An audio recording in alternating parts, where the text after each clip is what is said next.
At the end of this program, the reason it's important is because if you're going to invest in real estate, you'd better have some good mentors, good coaching, good guidance. So real estate requires very special, much higher levels of financial education, sophistication, and experience. And what really happened, as you know, is that the Federal Reserve Bank and the Treasury, they just started printing more money than ever before in the history. So this is called the everything bubble. And from some of the more people I respect, they say this is the biggest bubble in world history. And it is in dollar amounts. And if history repeats itself, this is going to be the biggest crash in history.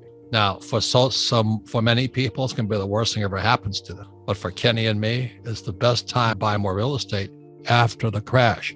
Savers are losers. Man, I got attacked by every loser out there. New York Times came after me. How can you say savers are losers? Then I said, your house is not an asset. Oh, how can you say that? I was living at the Point on 16th Street in Phoenix, and I was on this TV show, a local TV show in Phoenix, and I said, your house is not an asset. And I walked in for breakfast after the TV show, and I got mobbed by these two women came after me. You don't know what you're talking about. My house is an asset. It's the biggest asset I have. I'm going, okay. No, they're screaming at me. I'm going, okay. I won't say it anymore. And the third thing is the rich don't work for money. So those are the three things. Savers are losers. Your house is not an asset, and the rich don't work for money. Those are three very important points that came out in Rich Dad, Poor Dad 25 years ago. And today, Rich Dad, Poor Dad remains the number one personal finance book in history. But I had to go through hell listening to everybody else. It has been the best. We've made so much money. So there's always good things and bad things, but just realize that it's not, you don't just buy it and flip it, or you buy it and hold, because it's a very sophisticated product.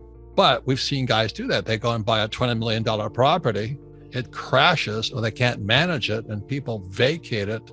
Prior to 2020, 40% of all Americans had less than $1,000 in savings. And the moment the price of oil went up, food goes up. And today what's happening, so the retail market is collapsing because the American consumer doesn't have any money because they're paying more for gasoline and they're paying more for food. So how is that a good deal? Well, they have to rent. Well, the millennial generation and their kids, it doesn't look like they'll be able to buy.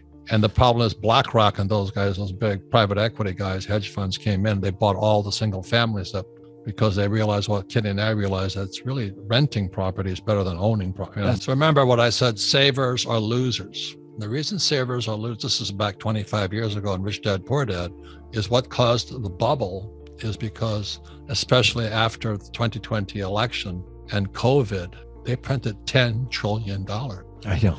But then again, they can't afford their houses. They can only afford to rent. So that's why I said savers are losers. Your house is not an asset, because I think they're going to push the interest rates up.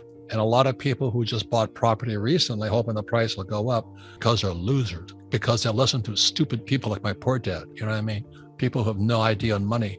When I said savers are losers 25 years ago, I got attacked. I said, your house is not an asset. I got attacked. And I said, the rich don't work for money. Then every communist said, oh, all you guys don't think about is money. Well, Kenny and I don't use money. We use debt, right? The reason savers are losers is because debt is a better way of buying. And the problem with that was interest rates go up, the stock market's going to come down. When the stock market comes down, gold, silver comes with it, everything comes with it. But those with hard assets like cash flowing real estate and oil and stuff like that, money just keeps coming in. To me, that made sense. So that was my rich dad side. And my poor dad side was, you should get a job, buy a house because it's an asset, get your PhD and put your money in the stock market. I just don't do that because my rich dad taught me differently. My rich dad was on the other side of the three-sided coin, heads, tails, and the edge. Remember, in 2020, 40% of the US population didn't have $1,000. But also it forced more people to become renters. And that's driving up the price of rent because the cost of building a new apartment house is through the roof, right? So the point here is the reason Kenny and I got together, I asked him to write 3 books for us. Yep. And what were the 3 basic, because there's 3 basic books. If you're going to go into real estate, it's not like having a 401k. And speaking of 401ks, when the stock market crashes, my generation, the boomer generation, we're toast. Because the boomer generation was the first generation with a 401k. It happened in 1974. when the Fed and the Treasury and the government passed the thing called the ERISA Act, Employee Retirement Income Security Act. Anytime the government says income security, you know you're screwed. But that was a 401k. So when the stock market crashes, just as my generation starts to retire, they're toast. And they're going to start selling their houses because that's all they got, right? So back in 1973, when I came back from Vietnam, my poor dad, the poor guy, you know, Robert, I want you to go back to school, get your master's degree. I said, I hated school. Why would I go back and get my master's? And he says, and then you get your PhD. I said to my poor dad, who was the head of education for the state of Hawaii, head of the teachers unions, you know, it's one of the reasons I started investing with Kenny is I make so much money. I've got to call Kenny. I said, Kenny, I need about $4 million in debt. Why do I want debt for taxes? Another thing too is my first real estate class was 1973. And because my rich dad said, if you're going to be rich, you have to understand real estate.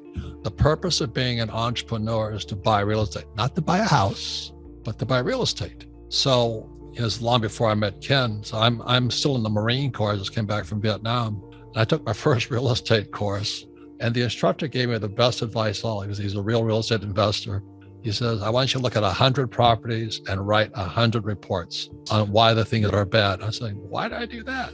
But that's the discipline. You have to look at least 100 properties, write a report, what's good, what's bad about it. And that's how I learned. And then all of a sudden I started to see things the average guy could not see because they're trying to buy a house. It's got nice bedrooms, got a kitchen. I'm not looking at the kitchen or the bedroom. I'm looking at the value of the property. So after 100 properties, I went, oh my God. So there was this one property on the island of Maui, and most people say, well, Maui's expensive, and it is. But the property on the island of Maui was a bad investor, dropped the whole property. And I bought my first rental unit. I already had an apartment, a condo in Waikiki. But so I buy this condo in Maui. It was $18,000, nothing down. So I had $18,000 in debt, and I made $25 from debt. It changed my life. Small ebook, big impact, the wealth tree. The only 4 ways that will make you financially free forever. Download it here for free.